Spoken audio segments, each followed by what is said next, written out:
की अलामत है नजर आता है अगर उसको सीधे वो सही ना देख रहा है हाँ जी ਅਸੀਂ ਇੱਧਰ ਆ ਜਾਓ ਜ਼ਿਆਦਾ ਕਰ मैं भी आ रहा हूँ जिससे तरह से अच्छा जी सेहत के अलामत क्या हो सकती है मसलन अगर कोई बंदा ज़्यादा छठा कर रहा तो क्या है आपकी तैयत अगर हो रही है नज़र तो ला रही है या चक्कर आना शुरू हो रहा है या पेट से दर्द शुरू हो रहा है जिसके स्प्रे कर रहा है उसको बाद अगर जहर के दौरान या जहर तो बाद ही काम हो रहा है तो इसका मतलब है कि लाजमी उस जहर का असर उस आदमी पे हो रहा है फ़ौरन स्प्रे या छठा रोक देना चाहिए फ़ौरन डॉक्टर रजू करना चाहिए और अगर डॉक्टर को समझ ना आ रही हो गैस लिहाजा हर पैक या हर जो तरीके लैके आते हो ये एक नंबर लिखा होता 0802356 हर पैक के एक नंबर लिखा होता 0802356 नंबर है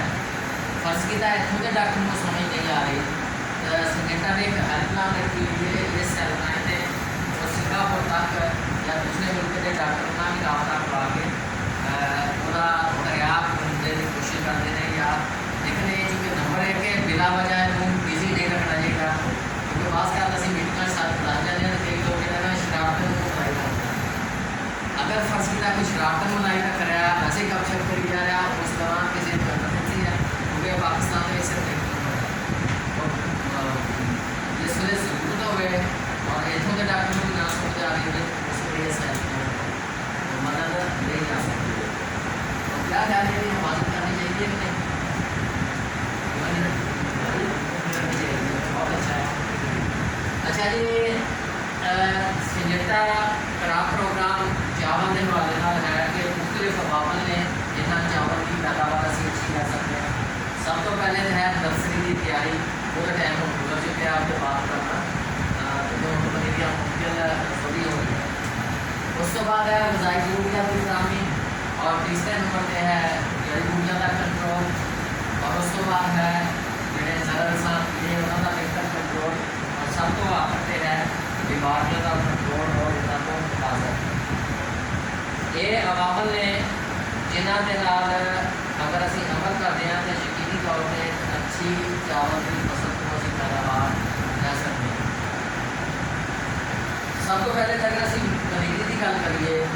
जी असी प्याज की है या जिन्हें प्लेट लगाई हो सारे चारे कहते हो अमूमन ਤੁਹਾਡੇ इलाके के पनीरी कितने दिन बाद शिफ्ट करते हैं